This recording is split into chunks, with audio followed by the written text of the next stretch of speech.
Sa videong ito, panonoorin natin ang pinaka-interesanteng pangyayari sa kalangitan mula sa kakaibang tunog sa langit na nai-record sa Laguna.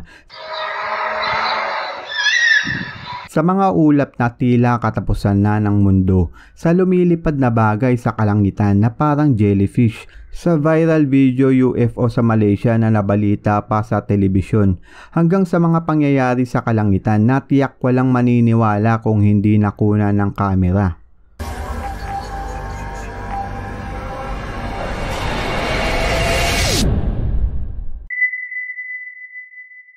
Dalawang araw ang nakita sa bansang Slovakia. Kung napanood nyo yung Star Wars, matatandaan yung planet Kepler doon ay sinisinagan ng 2 araw. Pinakita nga sa atin ang movie na yon na kung anong mangyayari pag may 2 araw ang Earth. Walang mga halaman, puno. Bilang lang yung mga living creature. Base sa eksperto, imposibleng makasurvive ang humanity sa mundo pag may 2 araw. Ngunit noong 2017, nagulat ang mga tao sa Slovakia nung lumitaw ang 2 araw sa kalangitan. Base sa mga sayantipiko, reflection daw ito ng araw sa buwan. Pero parang imposible, 'di ba? Napakalaki at sobrang layo ng pagitan ng buwan at araw. Marami pang ang nagsabi na bababa na daw si Kristo.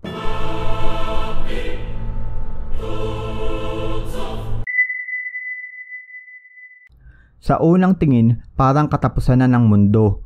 Nakakakita pa rin naman tayo ng mga itim na ulap, 'di ba? Normal lang 'yun. Pero naiiba to sa mga ulap na nakikita natin sa tuwing paparating ang bagyo. Masyadong mababa ang ulap na to. Kita nyo naman, halos maabot niya na yung bahay. Tara't panoorin natin ang buong clip.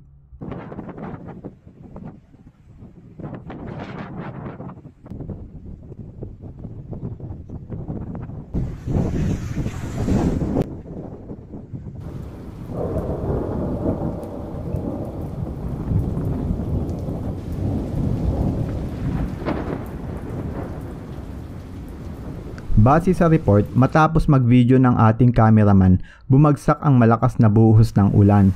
Malakas na hangin na may kasamang ipo-ipo.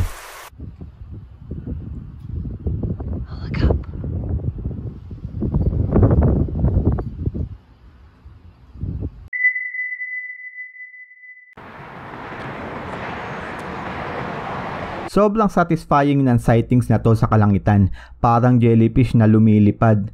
May mga YouTube video akong nakita na nagsasabing ito daw ay isang UFO. Sa totoo lang ito ay Falcon 9 rocket na pinalipad ng SpaceX company na pinamumunuan ni Elon Musk.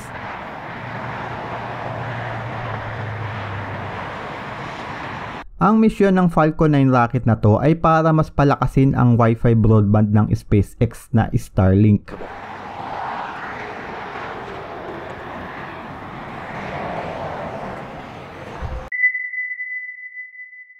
Naranasan mo na bang maglakad ng madaling araw sa bukid, tapos mahamog yung paligid? Yung lagi kang nag-overthink na may nakasunod sa'yo. Panoorin na nga natin ang video, baka saan pa mapunta usapan natin.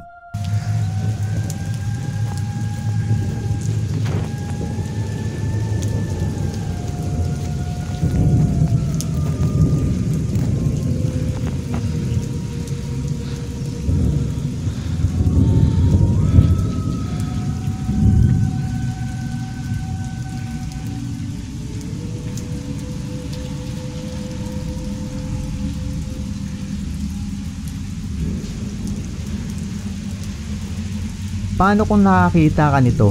Ano ang gagawin mo? Tinatawag ang phenomena na to bilang St. Elmo's Fire. Ito yung electric charge sa ulap. Madalas itong tumama sa mga sasakyang panghipapawid. Makikita lang ito sa cockpit ng eroplano. Sa kabutihang palad, hindi ito delikado dahil ang mga eroplano ay gawa sa aluminum na natural conductor ng kidlat.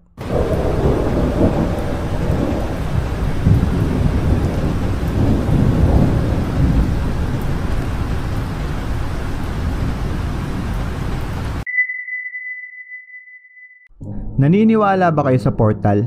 Parang ang hirap paniwalaan, ano?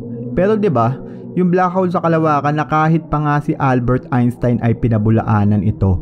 Sinabi niya ngang imposibleng mag-exist ang black hole dahil sa relativity of gravity. Magbabanggaan nga daw ang mga bituin. Hindi pinaniwalaan ng mga eksperto ang black hole hanggang sa madiskubre ito noong 1970. Kaya nga ito, sinama ko tong portal na nakita ng mga flight passenger sa Amerika. Tara't panoorin natin. Natatakot ang mga pasahero sa video sa maaaring mangyari sa kanila. Base sa mga nakakita, parang salamin daw ito, kulay asul na hugis bilog. Ito'y kaitsura ng mga salamin natin sa bintana. May mga nagsasabi na ito daw ay black hole o isang portal. Anong masasabi nyo? Naniniwala ba kayo sa portal? Pero, to see is to believe, di ba? Sinong pwedeng mag-volunteer? Paano kung bibigyan ka ng 1,000,000? Susubukan mo ba? Nabidyohan ang prehistoric dinosaur na to sa Idaho, USA. Base sa mga eksperto, ang pterodactyl ay nabuhay 100 million years ago. Sobrang tagal na nga nun kaya ang hirap paniwalaan.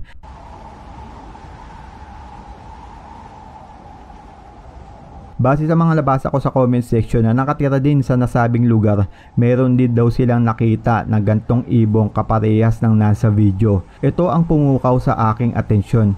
Yung professional videographer, photography at graphic designer na nag-comment. Base sa kanya, pinag-aralan niya frame by frame yung video.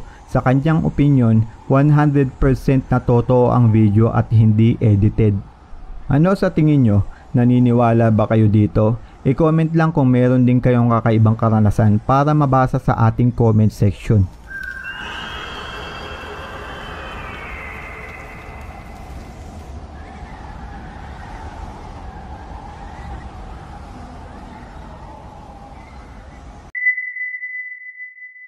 Kakaiba naman ang nangyari sa kalangitan ng China noong 2022 kung saan naging pula ang buong kalangitan. Na-videohan ito ng mga residente sa China at agad na nag-viral sa iba't ibang platform. Maraming tao ang nagtataka kung ano ang nangyayari kaya agad na nagbigay ng konklusyon ang mga eksperto. Base sa kanila, ang sanhi daw ng pulang kalangitan ay dahil daw ito sa mga mangingisda na gumagamit ng pulang ilaw sa karagatan. Dagdag pa raw yung mahamog na gabi dahilan para mag-reflect yung pulang ilaw sa kalangitan. Parang ang hirap paniwalaan ano? Kayo, naniniwala ba kayo sa paliwanag ng mga eksperto?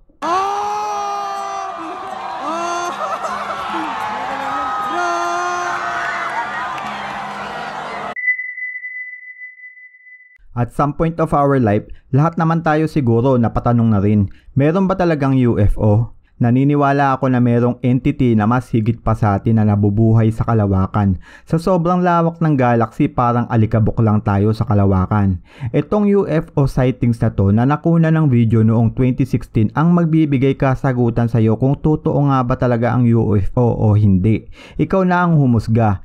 Na-videohan ito sa Kelantan, Malaysia at nabalita sa iba't ibang estasyon dito sa Malaysia noong 2016. Tara at panoorin natin. Yeah.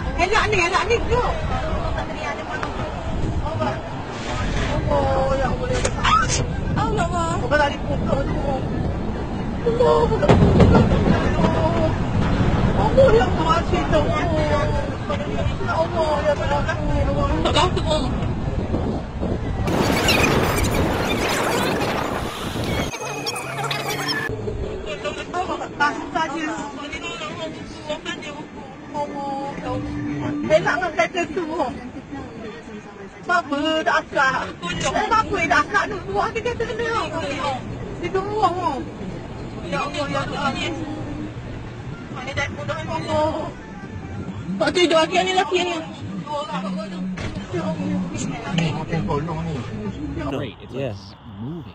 Yo, that's a Yeah, that's pretty good.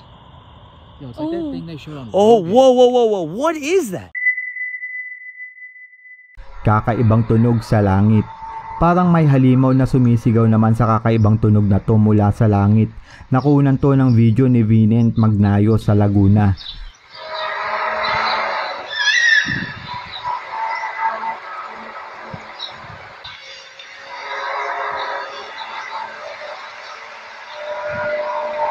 Base sa mga eksperto, sa Pilipinas maririnig ang pinaka nakakatakot na tunog. Nakuna ng video ang misteryosong bilog na ito sa kalangitan ng Kazakhstan. Itim na hugis bilog palutang-lutang sa langit ng 15 minuto bago maglaho. Parang maliit pero malaki talaga yan. May mga nagsasabi na gawa daw ito sa machine pero hindi. Ito yung mga gawa sa makina. Makikita nyo sa paligid ng bilog na meron pang usok na nakapalibot dito. Ito naman yung sa bulkan. Pareho lang, meron pa ring usok. Nag-vape dito, malaki, kapre. Base sa mga eksperto, isang nilalang lamang ang pwedeng makagawa ng ganyang klaseng usok. Ito'y pinakatatago ng gobyerno. Para sa masugid na taga-subaybay ng Karunungan Channel, ilalabas na natin yan.